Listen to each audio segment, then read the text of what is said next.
猎物，却是没能杀人的寒风。老师，对不住了，这次也连累您了。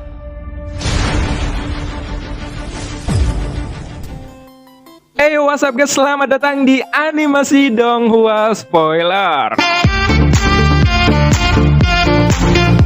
Oke, bagi teman-teman yang baru join atau baru bergabung, jangan lupa klik tombol like-nya dan tombol subscribe-nya ya. Jangan lupa. Oke, sebelum kita memulai video ini, kita jangan lupa untuk seruput kopinya, kencangkan sabuk pengaman. Mari kita mulai.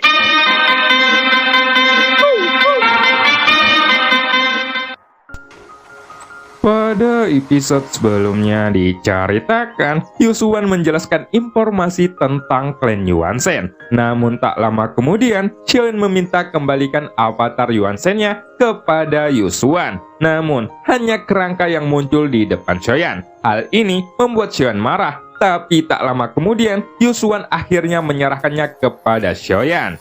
Dan scene pun berganti. Setelah sebelumnya Yusuan mengembalikan kerangka tubuh avatar milik Xion, dia dihujani oleh pertanyaan-pertanyaan yang membuatnya kesal. Bagaimana tidak, Xion terus bertanya tanpa henti. Bahkan, mungkin tidak ada rasa terima kasih sedikit pun untuknya. Tentu saja, baginya ini adalah siksaan terberat. Dan jika harus memilih usulan, tampaknya memilih untuk bertarung saja. Pada saat ini, sudut mulut Yusuan sedikit berkedut. Jelas, meskipun dia sangat sabar, Yusuan sudah kelelahan setelah menerima pertanyaan berulang kali. Tetapi, dia terus menjawab pertanyaan ini dengan senyuman. Tapi, hal ini menunjukkan bahwa pemahaman Xion tentang kultivasi tidak cukup dalam. Tingkatan suatu tubuh tidak akan lebih tinggi dari kekuatan tertentu yang sesuai. Dan kekuatan yang akan diberikan adalah inti dari tubuh itu sendiri. Tapi, ada banyak faktor variabel yang menentukan apakah tubuh Yuansen yang sudah mencapai darah dewa kuno dapat melawan dewa abadi, ucap Yusuan sambil menghela napas panjang. Apakah itu untuk membentuk tubuh Yuansen, atau apakah tubuhnya sendiri sudah abadi? Apakah kedua belah pihak lebih kuat atau lebih lemah? Jika ada berbagai pengetahuan, kekuatan tempur yang telah mereka kembangkan, itu akan mempengaruhi faktor kemenangan ataupun kekalahan. Jadi, tidak terbantahkan apakah akan ada perang, ucap Yusuan kembali. Sama seperti tubuh fisikmu yang abadi dan ranah kaisar keabadianmu pada langkah pertama. Keduanya merupakan terobosan keabadian, ucap Yusuan. Dengan kekuatan bertarungmu, mungkin langkah ketiga yang biasa bukanlah lawanmu. Tentu saja, dalam langkah ketiga ada juga orang jenius. Jadi, tidak ada kemenangan mutlak, hanya pejuang yang lebih kuat yang mampu bertarung. Itu sama seperti berubah ke jalan langit. Caranya tidak memiliki hukum yang pasti dan tidak diketahui oleh siapapun, ucap Yusuan. Di masa kejayaan klan Yuansen harus menundukkan kepala ketika para dewa menjadi abadi. Jadi, sekarang akulah yang harus menundukkan kepala, ucap Yusuan sambil tersenyum kecut. Tidak pasti apakah formasi kekuatan tubuh Yuansen dapat melawan dewa abadi. Namun, jika kamu dapat mencapai dewa asli bintang 8, bahkan jika kamu bertemu dengan dewa abadi, kamu tidak dapat mengalahkannya, ucap Yusuan. Tapi, selama-lamanya tidak terlalu kuat, tidak mudah bagi siapapun untuk membunuh Yuansen bintang 8, ucap Yusuan kembali. Dan terlihat bahwa dia juga tidak mau dianggap lemah. Setelah seluruh penjelasan, Xion secara kasar dapat memahami sistem kultivasi tubuh Yuansen. Jika dia ingin mencapai tingkatan tertinggi, dia harus mengikuti arahan Yusuan, seperti menggunakan inti api untuk mencapai darah dewa kuno. Faktanya, tidak ada ranah keabadian yang jelas, tetapi mungkin ada perbedaan yang samar-samar, jadi Xion tidak perlu memperdulikan ranah yang sesuai dari kedua belah pihak. Dengan mengandalkan kekuatan fisik tubuh Yuansen yang kuat, kekuatan tempur Xion sendiri sudah cukup untuk menghadapi beberapa kaisar keabadian. Dan dia dapat mengabaikan kekuatan keabadian itu dengan kekuatan fisik yang absolut. Jika benar begitu, apakah lautan darah di bawah itu dapat memungkinkan senior akan menerobos dan mampu menghormati tubuh Yuansen? Tanya Xiaoyan yang tidak ada gelombang di matanya, dan Yusuan pun tidak bisa melihat gejolak emosi apapun saat ini. Kemudian Yusuan menatap lautan darah yang bergejolak di bawah. Lalu ia menggelengkan kepalanya dan berkata dengan menyesal, untuk berevolusi menjadi sumber darah para dewa, esensi darah memang sudah cukup. Tapi untuk benar-benar berevolusi, aku khawatir itu masih perlu dikembangkan dengan kekuatan bintang dan masih butuh banyak waktu, ucap Yusuan. Setelah mendengarkan itu, Xion langsung mengangkat kepalanya untuk melihat sosok Yusuan. Matanya menjadi gelap dan dia akhirnya berbicara dengan serius. Jika dengan cara ini, itu terdengar sangat menyedihkan. Senior, aku tidak punya waktu untuk menunggu. Tolong kembalikan saja tubuh avatarku itu. Tidak perlu berusaha untuk meningkatkan kekuatannya. Tetap seperti itu saja. Terima kasih, ucap Xiaoyan. Beri aku waktu 200 tahun. Tidak, 100 tahun saja. Aku hanya perlu 100 tahun. Faktanya, dengan mengandalkan darah para dewa, jika aku dapat menerobos ke ranah leluhur tubuh Yuan Shen dengan kekuatan tempurku ini, aku dapat membantumu berjalan dengan tenang di dunia Suanyin ini. Dan aku dapat memberikan apapun yang kamu inginkan, ucap Yusuan. Ketika Yusuan mendengar permintaan Xiaoyan, dia langsung berkata dengan tergesa-gesa. Jelas, yang dia takutkan adalah Xiaoyan ingin mengambil kembali tubuh avatarnya. 100 tahun? Aku tidak bisa menunggu selama itu, ucap Xiaoyan sambil menggelengkan kepalanya. Dan ketika melihat Yusuan yang tiba-tiba menjadi cemas, ia bertekad untuk mendapatkan tubuh avatarnya kembali. Tampaknya, meskipun sudah diiming-imingi darah Dewa Suci dan darah Dewa Kuno yang disebutkan, Xiaoyan tidak bersemangat sekarang. Bukannya Xiaoyan tidak ingin, tapi karena tubuh Yuan Shen-nya belum mencapai level yang disyaratkan. Dan jika dapat menembus bintang 5, itu hanya dalam ruang lingkup kendali dirinya. Pada saat melihat Xiaoyan yang begitu gigih, ekspresi Yusuan pun menjadi tegang. Ia seperti seekor anak babi yang kehilangan induknya. Dan Yusuan tidak tahu sejak kapan dia menjadi seperti itu. Jika saja tidak ada sosok sang ratu di sini, Yusuan mungkin akan mencabik-cabik Xiaoyan sejak lama. Kemudian, Yusuan pun hanya bisa melambaikan lengan bajunya. Lalu beberapa tetesan darah akhirnya naik dari lautan merah di bawah. Dan itu bergerak menuju kerangka Yuan Shen milik Xiaoyan. Setelah itu, kerangka tersebut pun mulai berputar, dan meridian dibentuk kembali pada kerangka putih itu.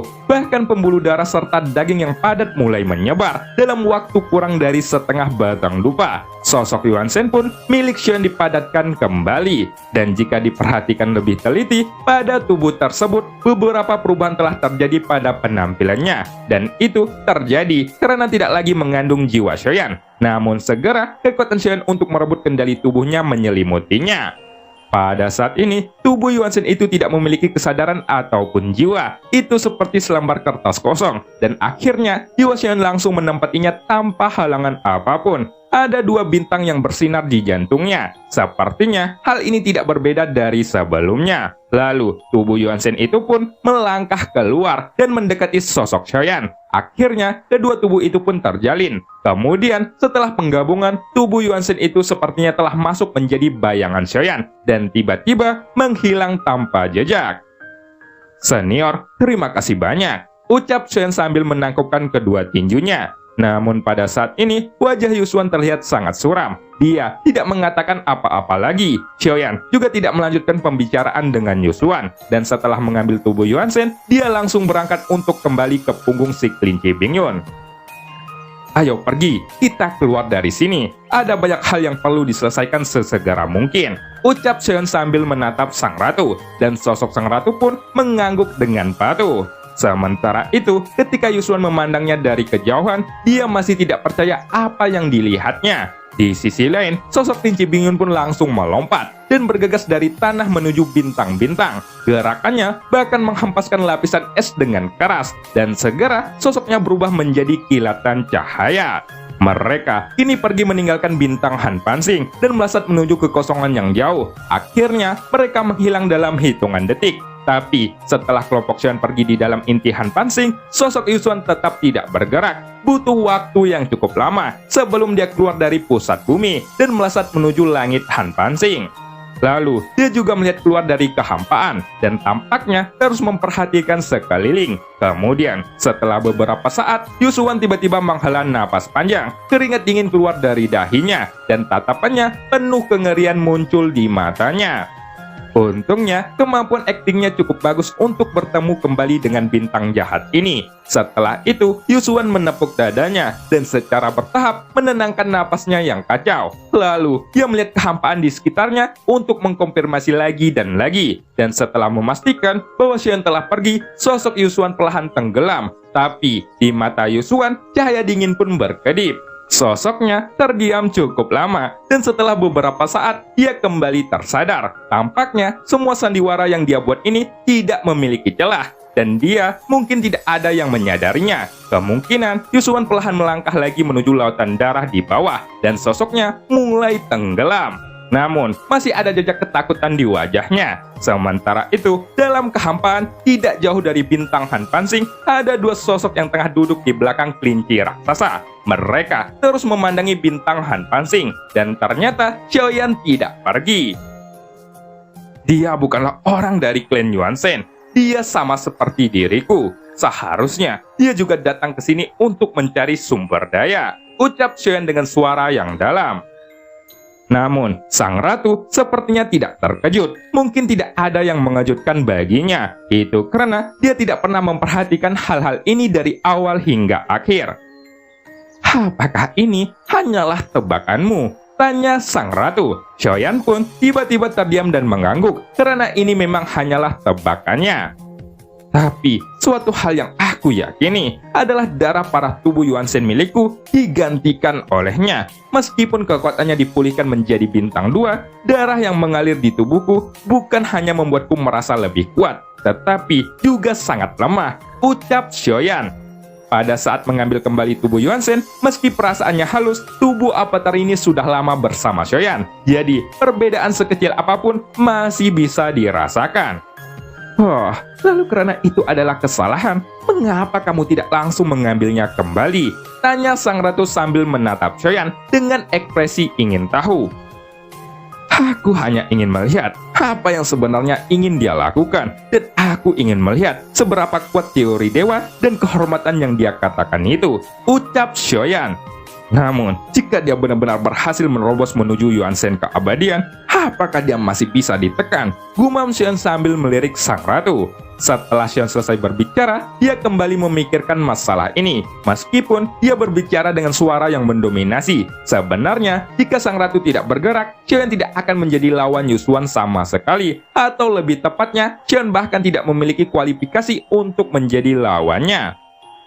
Tidak peduli seberapa banyak kamu melakukan terobosan pada kekuatanmu, lakukan apa yang menurutmu benar. Selama kamu menginginkannya, kamu dapat membunuhnya kapan saja, ucap sang ratu sambil tersenyum. Pada saat ini, Xian tidak tahu berapa banyak kekuatan yang tersisa dari sang ratu. Tetapi, tampaknya itu sangat mudah untuk menekan Yusuan seperti sebelumnya. Karena itu adalah penghancuran kekuatan yang absolut. Itu sebabnya Xian membuat keputusan berani saat ini. Segera, cahaya di telapak tangannya menyala. Dan itu adalah bayangan pertempuran Yusuan dengannya. Xiaoyan pun akhirnya mencoba menyelidiki, menggunakan kekuatan jiwa ke dalam pertempuran itu. Dan beberapa informasi rumit pun langsung membajiri pikirannya. Namun, Xian tidak dapat membedakan antara yang benar dan salah dari informasi yang masih meragukan dan terputus-putus di masa depan.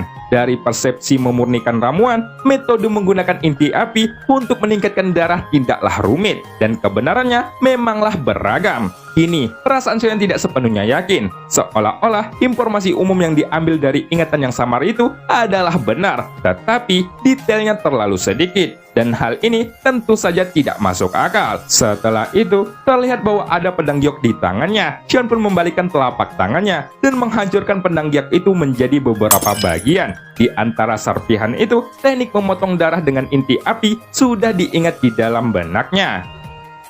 Suamiku, berapa lama kita akan menunggu di sini? Tanya sang ratu. Dan ketika dia berbicara, sosoknya yang lembut sudah menempel di bahu Xiaoyan. Dan aroma yang memancar darinya sungguh sangat menggugah nafsu birahi. Tentu saja, akibat rangsangan ini, buah pisang Xiaoyan pun langsung berdiri tegak. Kali ini, Xiaoyan tidak diam saja. Dia langsung mengulurkan tangannya untuk meraih lengan sang ratu. Dan telapak tangan lainnya sudah menempel pada buah semangka sang ratu. Itu kenyal dan halus seperti agar nutri jelly. Di balik semua kultivasi yang membosankan, relaksasi yang tepat seperti ini memang bermanfaat bagi tubuh dan syahwat Xiaoyan. Terlebih lagi, aroma memikat dari sang ratu selalu ada di sampingnya. Dan di balik pakaian sutra yang ia kenakan, ada hal yang harus Xiaoyan colok. Akan tetapi, ketika keduanya sedang dilanda kebahagiaan serta kenikmatan, mereka sama sekali mengabaikan ketidaknyamanan si kelinci Bingyun, yang untuk sementara waktu, ia merasa kesendirian. Dia benar-benar tidak mengerti kenikmatan di antara manusia. Dan yang lebih buruk lagi, dia dijadikan kasur empuk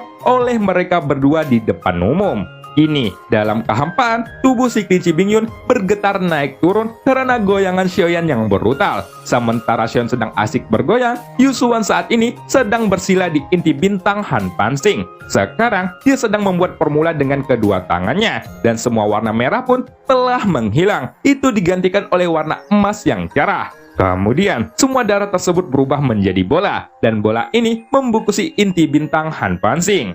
Selama kekuatan pada inti bintang ini disempurnakan, tingkatanku ini pasti akan berkembang menjadi level dewa. Pada saat itu, tubuh Yuan Shen-ku akan menjadi lebih kuat. Dan jika aku bertemu dengan pria itu lagi, bahkan jika ada sang ratu, dia tidak akan pernah bisa menghentikanku sedikit pun. Dan aku pasti akan mencabik-cabik tubuhnya, gumam Yusuan di dalam hatinya. Bahkan, semua isi pikiran Yusuan saat ini penuh dengan kebencian. Jika saja bukan karena sang ratu, mungkin Xiaoyan seperti semut yang dapat diinjak. Untung saja, tubuh Yuan Shen milikku adalah kekuatan yang bisa ditingkatkan lebih jauh. Aku masih memiliki cukup tubuh avatar. Jadi, balas dendam ini harus terbalaskan. Gumam Yusuan dengan suara rendah, dan kata-katanya ini dipenuhi dengan niat membunuh. Pada saat ini, Xiaoyan pasti akan mengenali suaranya sedikit familiar ini. Ketika dia mendengarkan kata-katanya, itu karena dia adalah jiwa dari klan Qimi. Ini adalah pertama kalinya Xiaoyan bermain-main melawan jiwa klan Qimi. Xiaoyan pasti tidak akan bisa menandinginya dengan kekuatannya sendiri. Akan tetapi, jiwa itu tampaknya masih memiliki rasa hormat kepada sang ratu. Ini, jiwa klan Qimi itu kembali dikalahkan, dan jejaknya juga ditangkap oleh Xiaoyan. Ini adalah kedua kalinya dia berada di dasar jurang misterius yang nyata ini, dan Xiaoyan tidak menduga bahwa dia akan bertemu dengan tubuh klan dari jiwa klan Qimi. Namun, dia juga dikalahkan oleh Xiaoyan, dan tujuannya adalah untuk mendapatkan kembali tubuh Yuan Shen itu. Tetapi, pada akhirnya, dia masih tetap gagal. Faktanya, jiwa klan Qimi itu ingin mencari Xiaoyan untuk membalaskan dendamnya berkali-kali. Tetapi, dia menghilangkan ide ini karena di samping Xiaoyan ada sosok sang ratu. Adapun ekspresi terkejut ketika melihat sang ratu sebelumnya itu hanyalah sebagian akting yang diperankan olehnya. Tetapi, faktanya bahwa Xiaoyan adalah suami sang ratu. Ini benar-benar membuatnya terkejut, dan dia sungguh menjadi terobsesi. Jiwa klan Qimi itu tidak tahu bahwa hubungan antara Xiaoyan dan sang ratu telah meningkat sampai level ini dalam waktu yang singkat. Dan ketika mengetahui fakta ini, jiwa klan Qimi itu semakin kesal. Tapi yang tidak dia duga adalah bahwa Xiaoyan akan mengambil inisiatif untuk datang ke hadapannya. Jadi, dia cukup bersyukur karena Xiaoyan yang datang ke bintang Han Pansing dari awal hingga akhir. Pada saat jiwa klan Qimi itu melakukan semua dramanya, menurutnya tidak ada cacat dalam penampilannya. Tapi, dia harus cepat. Sang ratu mungkin sangat licik. Jika dia menemukan petunjuk tentang diriku, akan buruk jika dia berbalik. Jika bukan karena darah suci dalam tubuh Yuan Shen, aku sungguh tidak akan mengambil resiko sebesar itu, ucap jiwa klan Qimi itu. Kemudian, jiwa klan Qimi itu bersumpah berulang kali untuk terus membuat tipuan. Lalu, ia pun mempercepat perubahan darah dengan kekuatan bintang, dan cahaya keemasan pada darahnya juga semakin terang. Sebelumnya, jiwa klan Qimi itu sudah membohonginya dengan mengatakan bahwa itu adalah pelajaran kultivasi tentang tubuh avatarnya dan tentang sejarah darah Panzun. Tetapi, sebenarnya itu adalah kekuatan asli dari tubuh Xiaoyan sendiri. Ketika kamu datang untuk merebut kendali tubuh, mereka semua adalah darah suci. Selama kamu memiliki kekuatan bintang yang cukup, kamu dapat menembus Yuan Shen bintang 8. Gumam Yusuan sambil menyeringai. Tidak ada yang luar biasa dan tidak ada yang istimewa dengan bintang 5. Semuanya adalah kebohongan yang dibuat oleh jiwa klan Cimi itu. Akan tetapi, kebohongan yang diciptakan oleh jiwa klan Cimi juga mengambil resiko besar. Tapi untungnya, Chen memahami sistem dasar kultivasi tubuh Yuan Shen.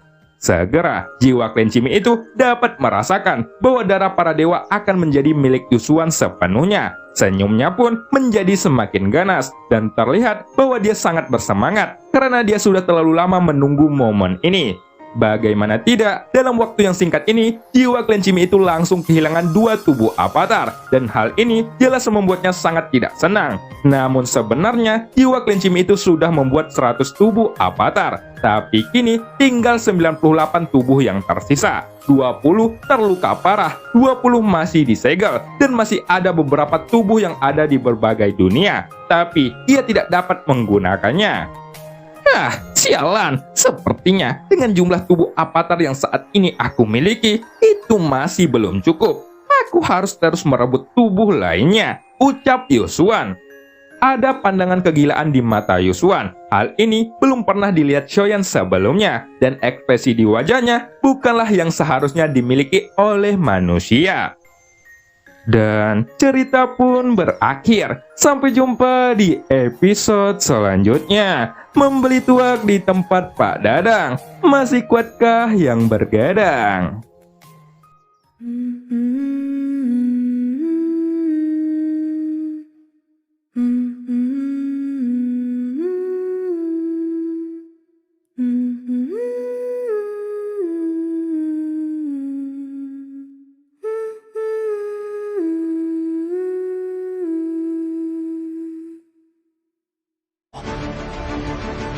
一旦被他们锁定了位置，我们俩都会性命堪忧。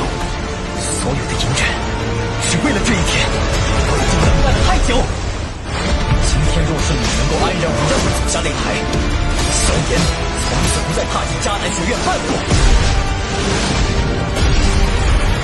他迟早会发现的。既然如此，就给他一个惊喜吧。今天他不会让你们两人彻底的闭上嘴。就算他还活着，你们之间也绝不可能。